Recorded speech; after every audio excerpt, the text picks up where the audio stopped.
Hey pushers, how you doing? This is Dr. Killo, and this is basically our first class. And today we're going to talk about what is history. Why are you in this class? What are we learning? What is it we're going to do in this course?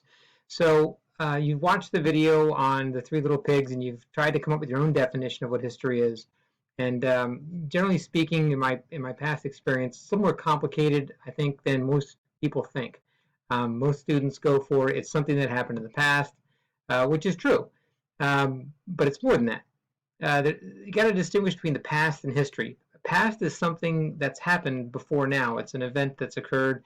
It could be a war. It could be a tree falling in the woods. It could be a house catching fire. That's all the past. History is a little different. There's a lot to it, and let's break it down bit by bit here. So the first thing is history is a person or persons, in the case of your textbook, interpretation of the past. So how do they figure out the interpretation? Where do they come up with their interpretation of the past? And basically, historians, what they do is they research primary and secondary sources. Primary sources being eyewitness accounts, contemporary sources. It could be newspaper, it could be photographs, could be video, could be whatever. They use primary sources. And they also research secondary sources. Secondary sources are probably other historians that have researched this issue in the past and looked at all those primary documents and come up with their interpretation. And so that interpretation becomes evidence for later historians who will then investigate and come up with their own interpretation. So those are your two kinds of sources. But it's important to understand every source has something called implicit bias. It is a bias that we all have that's built into us. And so in an eyewitness situation, everybody in this room could see something occur, and all of us have a different interpretation of what occurred. And those different interpretations are caused by the implicit bias we have within us.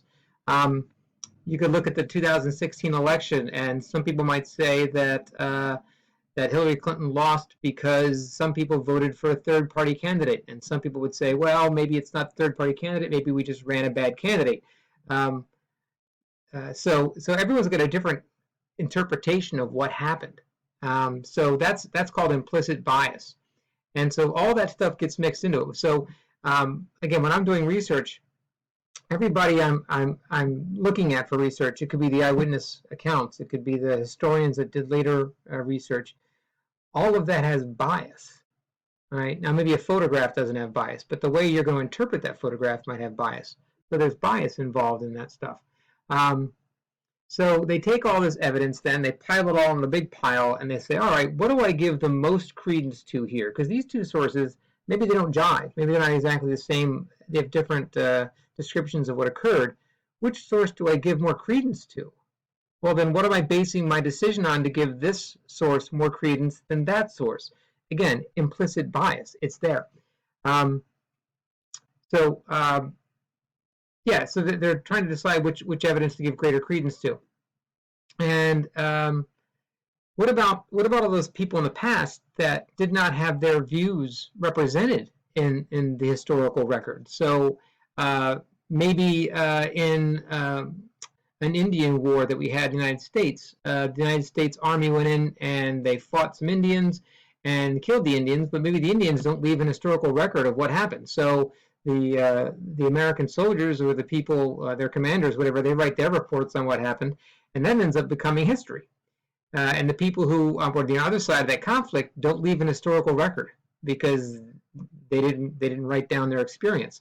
Or maybe it's just the fact that historians then have said, well, yeah, but we're going to give the credence to the soldiers. We're going to accept their view, but we're not going to accept the Native American view of what happened. And so that happens throughout history as well.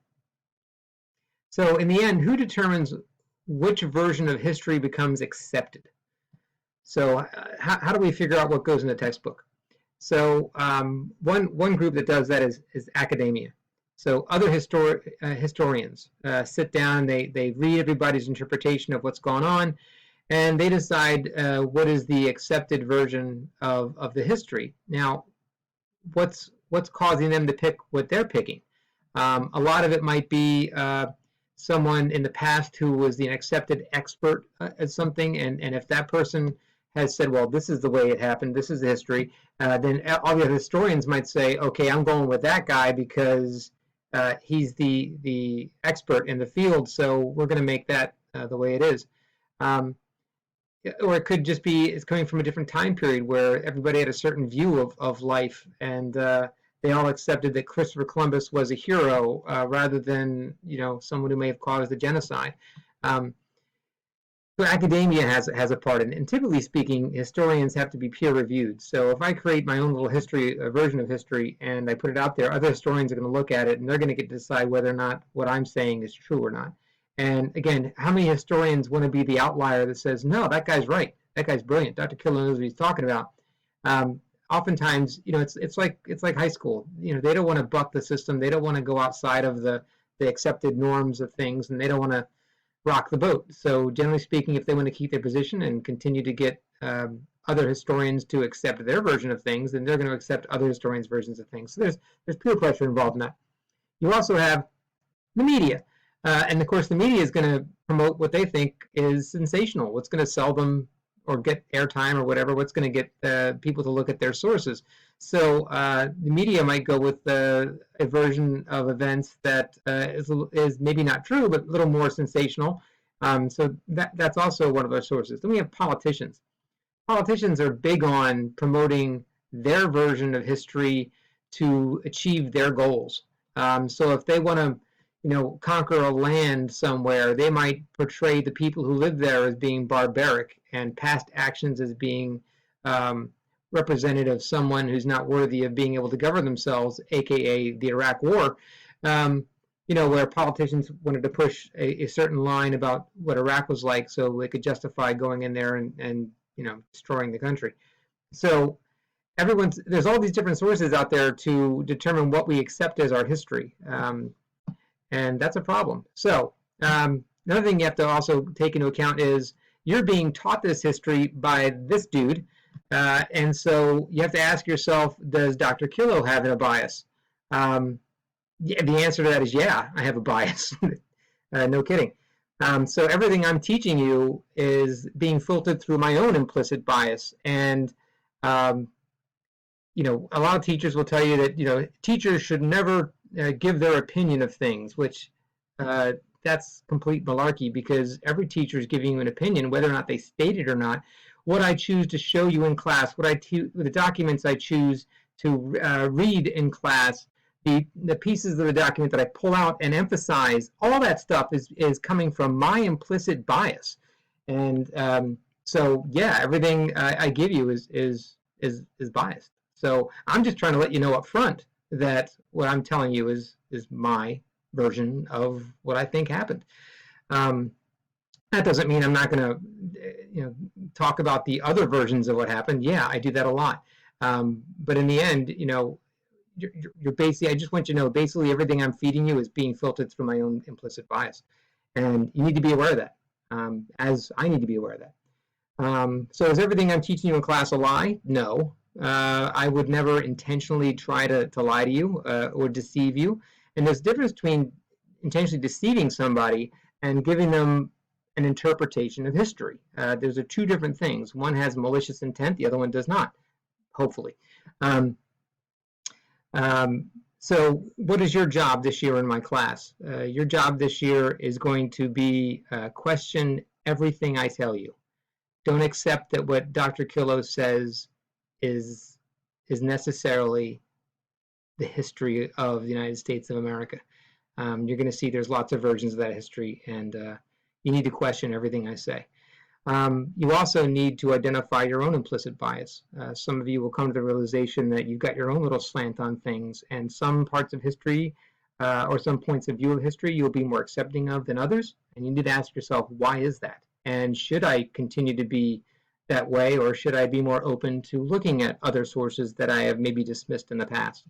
And hopefully by doing all this, you will become critical thinkers and be able to filter out some of the stuff in our society that you will see and hear that is meant to get you to act in a certain way for a certain purpose, whether it be by advertisers or a government or whatever. You need to start questioning everything. And if you do that, then I think your time in my class will be a success. So last thing we want to talk about is, what is the job of an historian? An historian basically does everything we just talked about. Again, they gather information, they try to evaluate what is reliable or not reliable and give weight to things, and then they will give their interpretation of past events. And again, it's all peer reviewed, as I said before. But the job of an historian is to continually go back and look at that. And something called historiography. Historiography is how a certain event is treated in time, and how the way it's treated has changed over time. Because as I used an example before, Christopher Columbus is a great example, where if you'd gone 100 years ago, all the history books would have said Christopher Columbus was a hero who took on great risk to explore the world and conquer new lands and, did great things. And then about 50 years ago, that began to change, where historians started saying, really, was he a hero? He came to the New World, and when he couldn't find gold, he decided to enslave people. He spread disease, whether it's intentional or not, that led to the death of maybe 90% of people in the New World.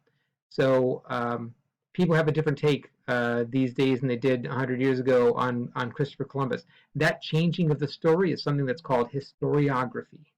And again, that's what historians do. They look at the way history's changed, and they try to figure out what really happened based on the different versions of history from different time periods.